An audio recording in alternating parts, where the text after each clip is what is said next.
Hello, it's episode 13, and welcome back to your specially curated episode on everything you need to know about what's happening in Africa today. Welcome back to What's Happening Africa with Tanya.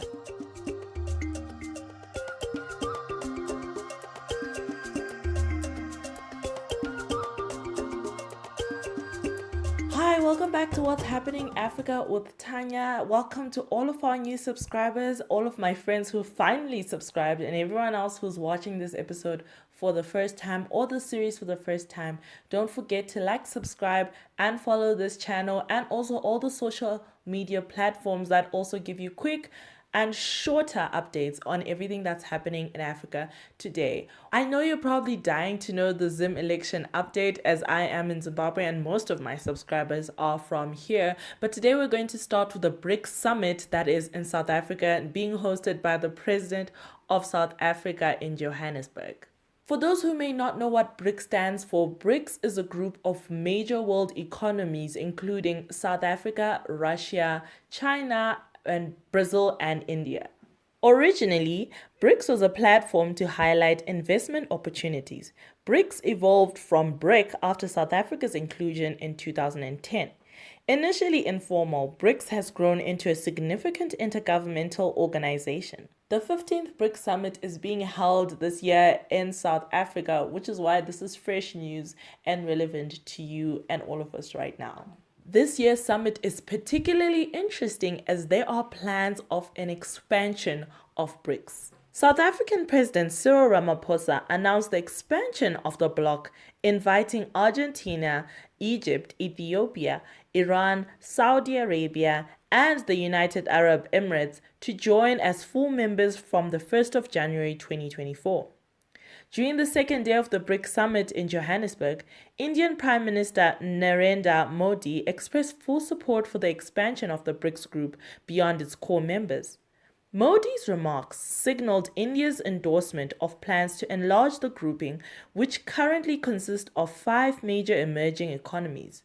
The expansion proposal, championed by Russia and China, supported by South Africa, had faced some skepticism, particularly from countries like India and Brazil, that historically emphasized non-alignment in foreign policy. However, Modi's statement reflected a growing consensus among BRIC leaders about the need for expansion. This expansion opens a lot of doors and opportunities to these growing economies and Africa as a whole, as this expansion will include a lot of oil producers and particularly isolating nations such as the USA. There's also been rumors and talks of a new currency being released by the BRICS nations. This will challenge the US dollar that we're using now, and there are rumors of it being one BRICS dollar or currency compared to 55 US dollars. What started out as an unofficial group and an informal organization is now turning into a whole economic revolution, and we look forward to seeing what this means for Africa and the other nations that are joining BRICS. And of course, you know that the Zimbabwean elections are running right now. And today is a Thursday. The elections were supposed to have finished yesterday, but because of some delays, they're continuing today. Zimbabwe's general elections saw a substantial voter turnout and generally peaceful voting conditions despite widespread delays in the capital city Harare, where some ballot papers didn't arrive on time.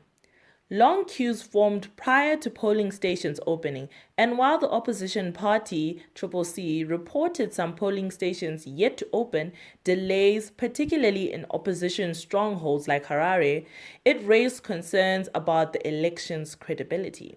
Some voters are concerned that they're going to nullify this vote, and this might cause further issues or delay the results to be released. The election holds significance for Zimbabwe's international relations, as a transparent process could influence the country's potential debt relief efforts. The main contest is between current President Emmerson Mnangagwa and opposition Chamisa.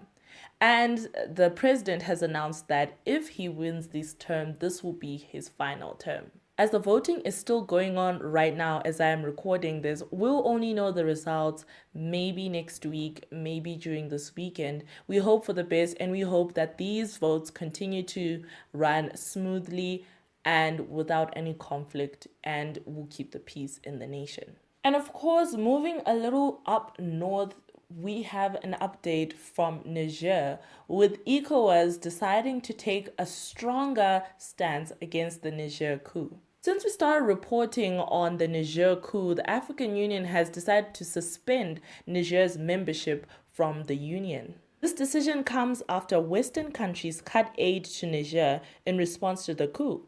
The Economic Community of Western African States, ECOWAS, has imposed sanctions on Niger and discussed a military intervention as a last resort.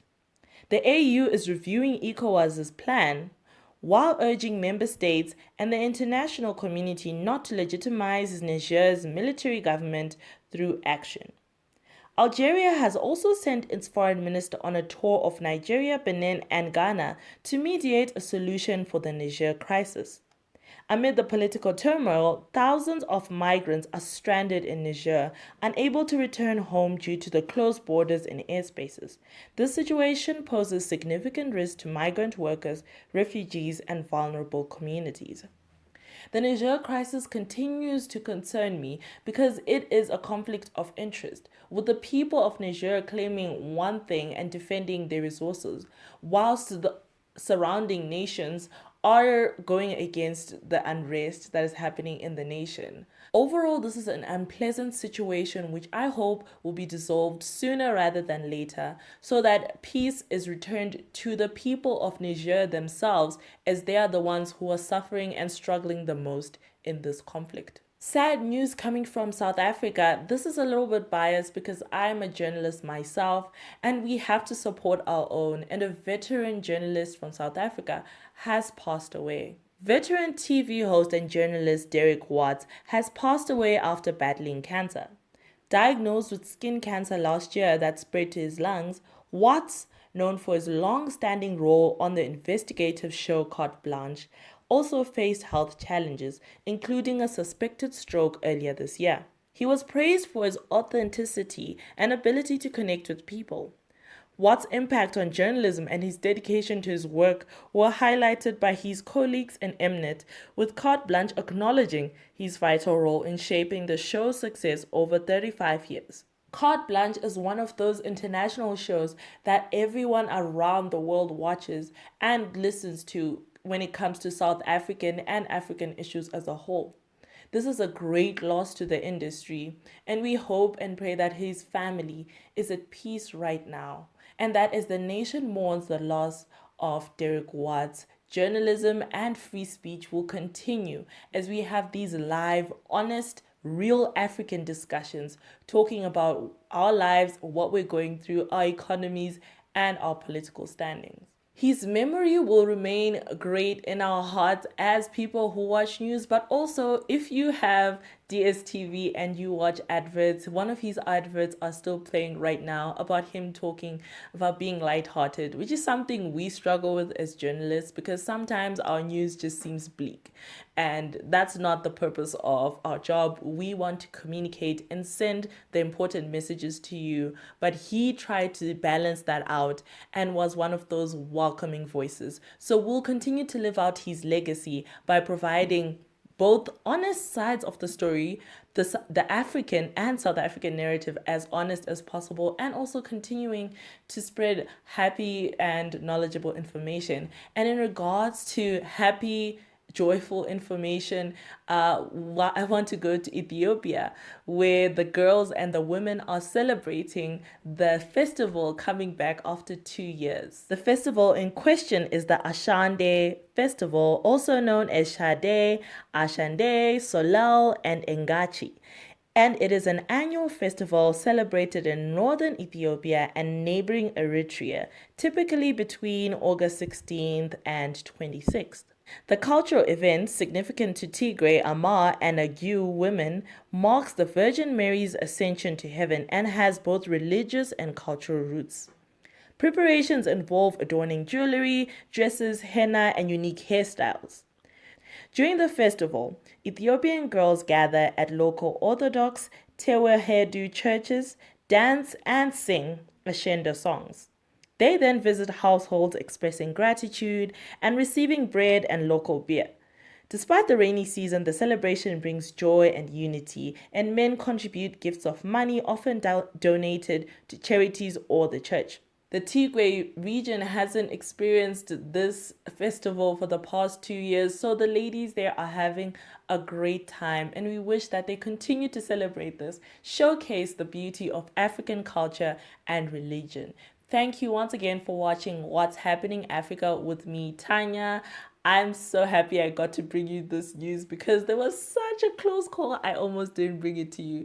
So thank you so much for listening. Thank you for watching. Please don't forget to share, subscribe, and tell your friends all about this news. Let's spread good news. Let's let W.H.A.T's legacy live on as we continue to share the legit, real, joyful African narrative. Goodbye and have a lovely weekend. Bye.